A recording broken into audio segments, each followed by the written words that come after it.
Inshuti muvandimwe ukurikiye Knowless Rwanda Field TV, tunejejwe no kubana nayo muri uyu mwanya. Nkuko ubushize mwadukurikiye kandi tuzi neza ko mudukurikira muri benshi, gusize twaganiriye ku ihame rya mbere rivuga agaciro ka Bibiliya, ko Bibiliya ari ijambo ry'Imana ryihagije kandi rifite umumaro wo gukiza umunyabyaha kandi rikamuha umucyo uhagije. Uyu munsi tugiye kurebera hamwe ihame rya kabiri rivuga ubutatu bwera. Dusoma mu Itangiriro cya 26 amagambo avuga ngo tureme umuntu agira ishusho yacu ase natwe. Reka mbere yuko dukomeza tubanze dusenge Imana. Data wa twese udukunda uri mu ijuru ryera, turagushimye kuko twita uko bukeye nuko bwije, uhabwa icyubahiro. Uyu mwanya turi imbere yawe, ataba ari twe ahubwo izina ryawe rihimbazwe. Uyu mwanya wigaragaze, wongeye kutwereka ubutatu bwera kandi udusobanurire, buri wese asobanukirwe n'icyo umushakaho, kandi nta kindi tugendereye kugira ngo buri wese abonemo agakiza. Aho gakiza rero twaherewe ubuntu, ugiye kukakira tukone muri ijambo ryawe, tubyamaje mu izina rya Yesu, amen. Kuko tumaze kubivuga, tugiye kwigira hamwe ihame rya kabiri rivuga ubutatu bwera. Hari Imana imwe, Data, Umwana n'Umwuka wera. Ubutatu bukorera hamwe iteka ryose, busangiye gahunda. Ni Imana ihoraho, izi byose, kandi ni Imana itwitaho uko bukeye nuko bwije. Buri wese akwiriye kubigira ibye kugira ngo yemere yuko hari Imana itwitaho, kandi Imana imwe ikorera mu butatu bwera. Igihe dusoma amagambo aboneka muri Matayo 28 umurongo wa 19, Yesu yavuze ijambo rikomeye, aravuga ati nuko mugende muhindure abantu mu mahanga yose abigishwa, mubabatiza mu izina rya Data wa twese n'Umwana n'Umwuka wera. Asezerana yuko azabana nabo iminsi yose. Iri jambo ritubwira yuko rero Yesu yavuze neza yuko ati mugende muhindure abantu abigishwa, ariko muzabatize mu izina rya Data wa twese n'iry'Umwana n'iry'Umwuka wera. Aha tuhabona rero imbaraga ya Data wa twese, imbaraga y'Umwana, imbaraga y'Umwuka wera. Bukaba ari ubutatu bwera, kandi ubutatu bwera bukaba ari Imana imwe, atari Imana eshatu nk'uko ijambo ry'Imana ribivuga. Mu gitabo cya kabiri cy'Abakorinto cya 13 umurongo wa 14 haravuga ngo ubuntu bw'Umwami wacu Yesu Kristo n'urukundo rw'Imana no kubana n'Umwuka wera bibane namwe mwese.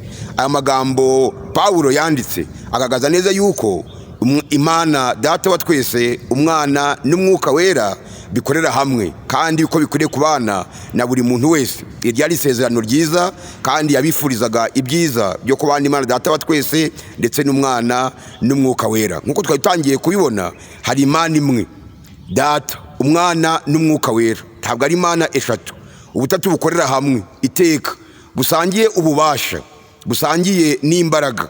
Ni Imana ihoraho, ni Imana izi byose, ni Imana ibera hose icyarimwe, ni Imana irenze imyumvire y'umuntu uwo ari we wese, kandi ni Imana ikwiriye kuramwa, ni Imana ikwiriye gusengwa no gukorerwa n'ibyo yaremye ubwayo, kugira ngo byose biyikorere kuko ari Imana umuremyi.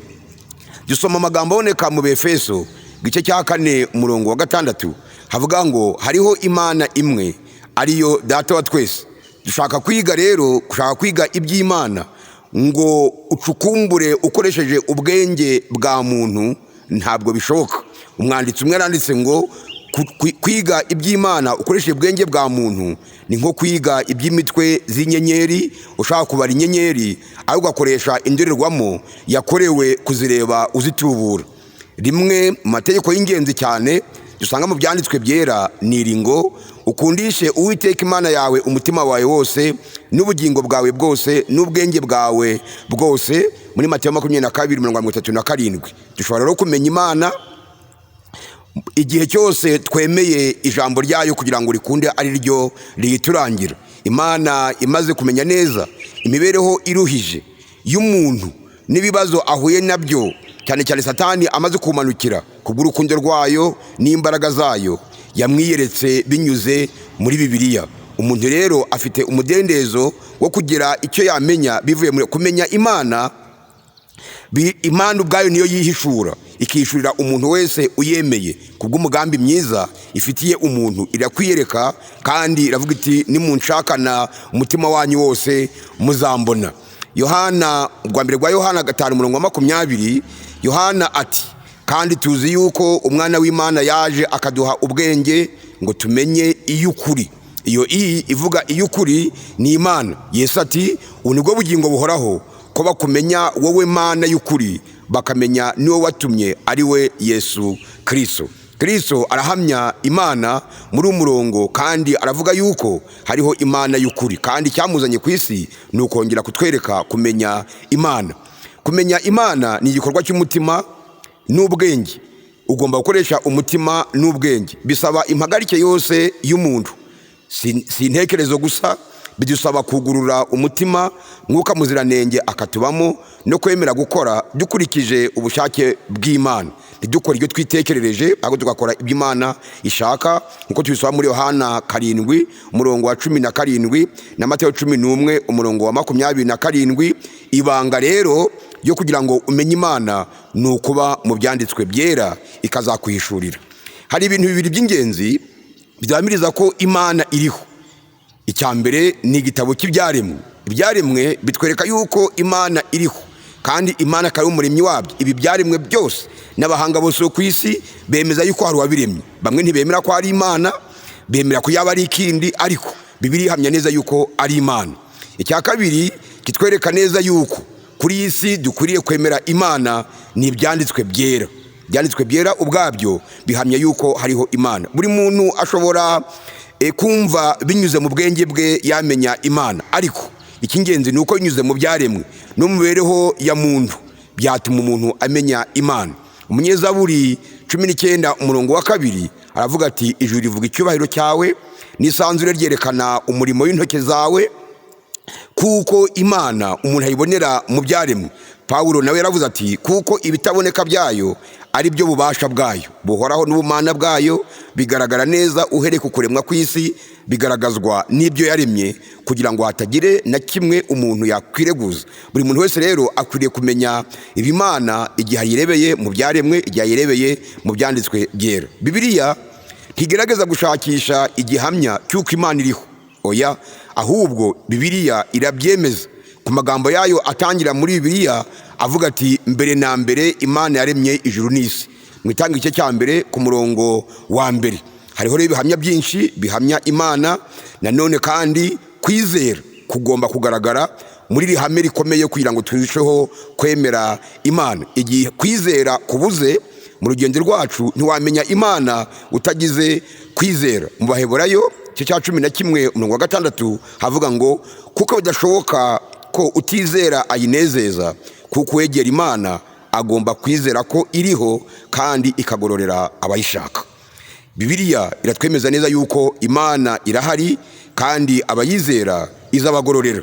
Hariho Imana imwe mu butatu bwera, hariho kandi Imana yivuga mu bwinshi. Iyo dusoma mu Itangiriro igice cya 26 hatubwira ngo tureme umuntu agire ishusho yacu, ase natwe, umugabo n'umugore niko yabaremye. Ibyo ni Imana ubwayo yabyivugiye, tureme umuntu. Ahagaragara Imana ivugwa mu bwinshi. Mu Itangiriro igice cya 3:22 havuga ngo dore umuntu abaye nk'imwe yo muri twe. Aho havugwaga n'ubundi ubutatu bwera. Kandi mu Itangiriro 11:7 hatubwira ngo tumanuke. Imana ubwayo yavuze ngo tumanuke. Imana yivuga mu bwinshi. Igihe rero twiga ijambo ry'Imana dukwiriye kongera kurisesengura no kongera kuryitaho. Yesu yahamije imbaraga z'ubumana muri Yohana 14:9. Yesu arabasubiza ati mwabanye nanjye iminsi yose ingana ityo, kandi mwari mwamenya Filipo. Yabazaga Filipo, umbonye ababonye data. Niyo gitumye uvuga uti twereke data wa twese? ntiwizeye yuko ndi muri data na data akaba muri nge? Amagambo mbabwira sinyavuga ku bwanjye, ahubwo data uguma muri nge niwe ukora imirimo ye, izina ry'Imana rihimbazwe. Muri uyu mwanya ndagira ngo twese twongere twemeranye neza yuko Imana ikorera mu butatu bwera, kandi ku mugambi wo gucungura umuntu, umugambi wo gucungura umunyabyaha. Reka dushime Kristo wemeye kuza gucungura umunyabyaha, akiyemeza kwakira inzira yari ruhije cyane, akemera kuvukira mu muntu, ndavuga Mariya, kandi igihe kikagera akababazwa, ariko ukunesha kwa Yesu kwarigaragaje iteka ryose. Reka nge namwe uyu mwanya twemere ubutatu bwera, twemere Imana Data wa twese n'Umwana n'Umwuka wera, kandi igihe Imana irimo turarikira kuyegera, igihe Kristo yaje kwigaragaza mu isi kugira ngo agaragaze Imana, Mwuka wera nawe twaramusezeraniwe ngo abane natwe. Reka buri muntu wese muri twe yemere Imana Data wa twese, kandi yemere yuko hariho ubutatu bwera, Imana Data wa twese, Umwana n'Umwuka wera, buri wese mu ruhande rwe adufashe kumva no gusobanukirwa. Twemere Imana, twemere Yesu, twemere Umwuka wera nk'Imana imwe kandi ikora mu butatu bwera mu gukiza umunyabyaha. Ubwo icyo kigenderewe ari gukiza umunyabyaha, Kristo akaba yarabikoze. Kigendere kari kurinda umunyabyaha akomeze agira imbaraga, Umwuka wera akabikora. Mureke tumwemerere agendane natwe. Imana igufashe kandi Imana ikongera imbaraga. Uzakomeze kurikira ikindi kiganiro cy'ubutaha, kandi Umwuka w'Imana adufashe kubyumva no kubisobanukirwa, tubyambaje mu izina rya Yesu. Senga Imana. Imana idukunda iri mu ijuru ryera, turagushimye yuko wigaragaje nk'Imana mu butatu bwera kugira ngo ukunde ucungure umunyabyaha. Kristo yaraje yagaragaza Imana, kandi agiye asezerana yuko azohereza Mwuka wera, kandi n'ubundi Umwuka wera yarahari. Kristo ari ku musaraba havuze ijwi rikomeye, kandi atabaza ijuru riramutabara, kasezerana yuko azatwohereza Mwuka wera. N'uyu munsi ari kumwe natwe, utwemerere kugira ngo nk'abana wemeye kurema kandi ukadushira ku isi, utwemerere tukwemere nk'Imana ihoraho, umuremyi w'abari mu isi, kandi tukujya nyambere mu bugingo bwacu. Imana Data wa twese n'Umwana n'Umwuka wera mutube bugufi, kandi tugire imbaraga zo kukubahamya, tubyambaje mu izina rya Yesu. Amen.